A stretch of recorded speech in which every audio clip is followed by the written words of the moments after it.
Kata Syekh Yusuf Qaradawi, ini adalah hari kemarahan kaum muslimin di seluruh dunia. Takbir! Takbir! Hari di mana tidak tertahan segala luapan kemarahan kita atas peristiwa yang monster sekalipun tidak sanggup melakukannya, yang iblis sekalipun tidak sanggup melakukannya kecuali dari golongan manusia. Saudara-saudara, peristiwa ini tidak mungkin bisa dilakukan oleh monster. Peristiwa ini tidak bisa dilakukan setan dari kalangan jin. Peristiwa ini hanya bisa dilakukan oleh manusia yang telah tuli buta mata hatinya, sehingga kemudian membantai saudara-saudaranya sendiri karena haus kekuasaan. Yang bisa melakukan ini adalah Fir'aun dan anak cucu mereka. Tidak ada yang lain. Kebengisan hati mereka telah menjadikan mereka menggunakan senjata yang dibiayai oleh pajak rakyat untuk membantai rakyat mereka sendiri.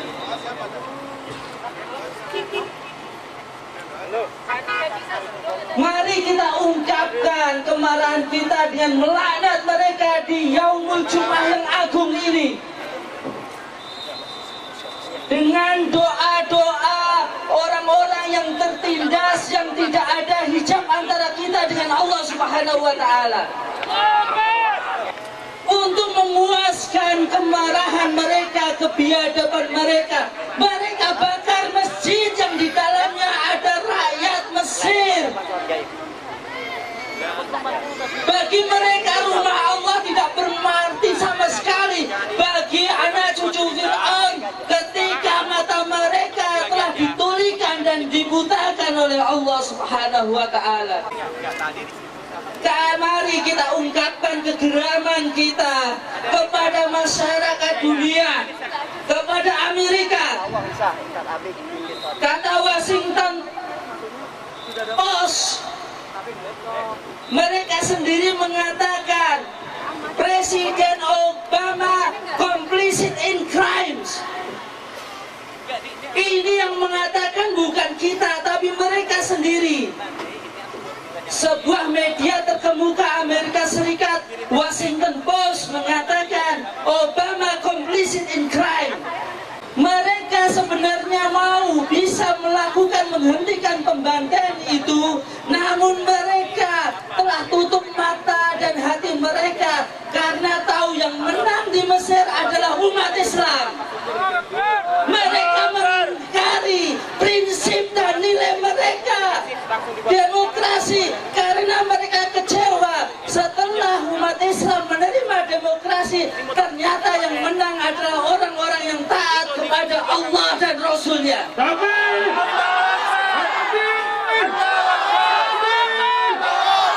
Ini adalah kebiadaban di atas kebiadaban. There is no coup. Tidak ada kudeta. Yang terjadi adalah military is restoring the democracy, kata mereka.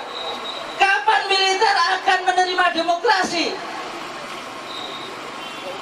Mereka itu punya senjata dan tidak akan bisa berdemokrasi kecuali menjaga kedaulatan. Ini omongan lelucon dari mereka yang mengatakan dirinya sebagai kampion demokrasi. Mereka mau berkata, kalau negara-negara barat berkata, ini adalah anda budak-budak yang hidup pemikiran dan tidak laku mereka mengikuti tuan-tuan mereka. Perkataan John F. Kerry ini beberapa hari kemudian diikuti militer dengan kemudian dianggap sebagai lampu hijau untuk membantai rakyatnya sendiri. Karena tidak mungkin militer tidak akan menembakkan senjata yang dibeli dari Amerika kalau Amerika tidak setuju.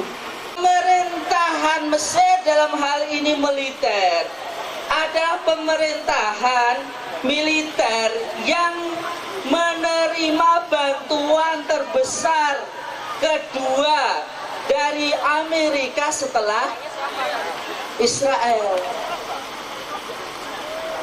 Jadi Anda bayangkan 1,3 miliar akan menjadi faktor yang bisa menghentikan tangan-tangan keji itu untuk membantai rakyatnya kalau Amerika tidak setuju. Tapi sebaliknya mereka mengatakan tidak, militer sedang memperbaharui demokrasi. Memperbarui demokrasi yang sesuai dengan keinginan Amerika dan keinginan antek-anteknya. Sekalipun ada foto-foto kaum muslimin yang terbakar hangus badannya, walaupun sekalipun ada foto-foto anak muda belia, putri dari Muhammad Beltaji, kemudian juga ada Habibah, wartawan muda AFP yang masih sangat belia, terbunuh namun tidak cukup menggerakkan mereka. Ini artinya siapa yang akan memperjuangkan, membela kaum muslimin dan Islam kecuali Anda? Kita tidak bisa mengharapkan PBB, kita tidak bisa mengharapkan Amerika, dan kita tidak bisa mengharapkan Uni Eropa. Karena mereka kecewa, yang berkuasa bukan teman atau antek-antek mereka. Yang berkuasa adalah orang-orang independen yang hendak menyatakan, berilah kami kesempatan mengelola negeri kami sesuai dengan keinginan dan prinsip kami. Itu yang mereka tidak inginkan. Tuntutan kita satu, pemerintahan SBY harus berani bersikap tegas kepada rejim kudeta militer. Setuju? Tidak hanya mengatakan kami berbelasungkawa dan kebiadaban mereka itu melanggar demokrasi, namun lebih jauh dari itu adalah mengutuk dan memanggil duta besar Mesir menghadap Presiden Republik Indonesia. Kita sampaikan nota protes sekeras-kerasnya. Yang kedua, dalam hemat kami yang harus kita lakukan adalah kita bekerja sama dengan organisasi konferensi Islam, dengan Turki, dengan Perdana Menteri Erdogan yang menjadi pembela Islam dan kaum muslimin, mengajak seluruh komponen umat Islam di seluruh dunia memutuskan hubungan dengan Mesir, dan jika perlu mengirimkan pasukan perdamaian untuk menggulingkan anak cucu Fir'aun, sehingga tidak ada kesempatan kembali tumbuh di negeri Kinanah yang tercinta. Allahu Akbar, Allahu Akbar, Allahu Akbar. Sampaikan kemarahan kita. Billahi taufiq wal hidayah. Wassalamualaikum warahmatullahi wabarakatuh.